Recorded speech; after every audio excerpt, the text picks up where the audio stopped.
For a pastor, nothing hurts him, nothing aggravates him more than when a church member or church members move to another church. Then you begin to ask yourself, did I do something wrong? What was I lacking? Was I not good enough? Was I not kind enough? Was I not a good enough shepherd? Why did they move? So no pastor wants this kind of competitive system. But again, here we have to depart from theology into the realms of sociology, marketing, economics, psychology, and missiologists. That means scholars who study missions. They adopted a sociological approach to examine church growth and evangelism, and nobody wants competition. Do you know that? No businessman wants competition. If we can, we will opt for monopoly. I mean, that's the rule. All businessmen wants to monopolize. If they can get away with it, they will want to have monopoly, being the only business, only store, only manufacturer, only provider, so that everyone has to buy from me. I mean, that would be the dream of every businessman and businesswoman. So churches are no different. Every pastor wants to be a monopoly, the only church in town, only available church, where everyone has to come to my church. I mean, that would be a dream come true. But you know, and I know that monopoly is illegal these days. Monopoly is illegal. There are laws made to break up monopolies, antitrust laws. Why? Because competition secures better services, better goods, lower prices, and fair opportunities for other people. So all nations make monopoly illegal, and they facilitate competition. We believe that free market competition economy will lower prices, will heighten quality, and will enable people to get into the business more easily. And I said that we have to leave the realm of theology, but we have to look at this from sociological points of view to understand why competition among churches may be beneficial for the sheep. And the same principle applies to church. If there's only one church in town, or only one denomination, that church will be slack. They won't have to try to be better. They won't have to try to win people over, because everybody has to come to my church. And that was the situation for Europe for hundreds of years. There was a saying, the king's religion is the country's religion. So if a king is a Catholic, the country is Catholic. If a king is Lutheran, the state is Lutheran. So the ruler's choice determines the religion of the country.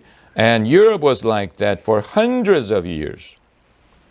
And only now we are experiencing diversity of religion, diversity of churches, denominations, so that there can be all kinds of churches in the same city, in the same neighborhood, Catholic, Protestant, charismatic, evangelical, Baptist, Lutheran, all kinds.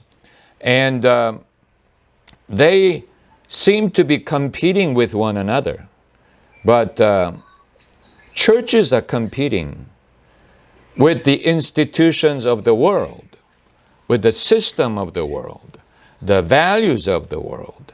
And so if churches don't do a better job at communicating the truth of the Bible to the people, then the world will get them.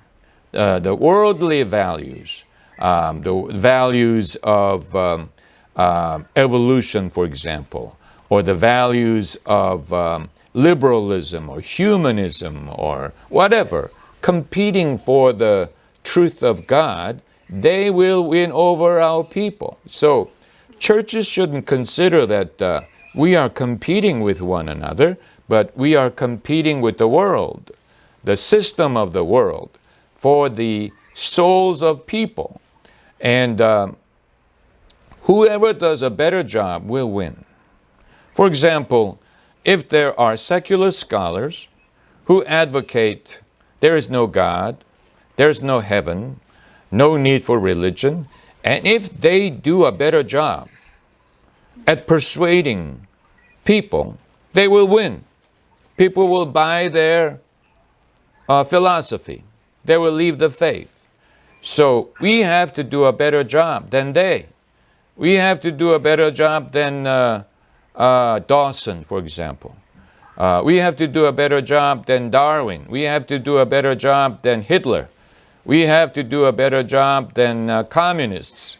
We have to do a better job than secular humanists at winning people's hearts over to the Word of God. And we can never be lazy about these things. We can never fall asleep. The moment watchman falls asleep, thieves will come in. And ministers, preachers are watchmen over the sheep of God. And we have to constantly watch over them. We have to constantly examine ourselves to see whether we are doing proper jobs at presenting the Word of God to people, at watching over their faith, shepherding them. And competition among churches help that. And I did not come up with that theory, Soyan. It's secular scholars who discovered that theory. Do you know that? They discovered, they compared. They thought, secular scholars thought a couple of decades ago that Christianity will disappear in the Western world. They predicted Christianity will die in the Western world. And it didn't die. Especially they looked into the U.S. They asked, why is Christianity thriving in the U.S. when it's dying in the rest of the Western world? And they discovered two things.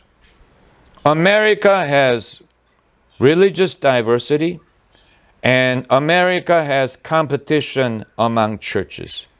Europe, on the other hand, did not have religious diversity, and Europe didn't have competition among churches. So in America, when a person was not happy with his church, he could go to another church. If he wasn't happy with this denomination, he could try another denomination. In fact, there's an article in the Catholic Journal saying that the Catholic Church in America is losing a lot of members. And where are they going? They're going toward Protestant churches. Why are they going to Protestant churches? Because their spiritual needs are not met. These people are not leaving Catholicism. They still believe they are Catholics. They believe in Catholic dogma. But nonetheless, they go to Protestant churches because their spiritual needs are met at Protestant churches.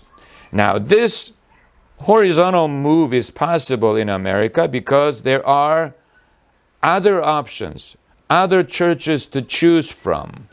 On the other hand, in Europe, for a long time, no such option existed. So if a person wasn't happy in a Catholic church or whatever church, and they weren't getting anything, they were falling asleep all the time, nothing was touching their hearts, there was no place for them to go.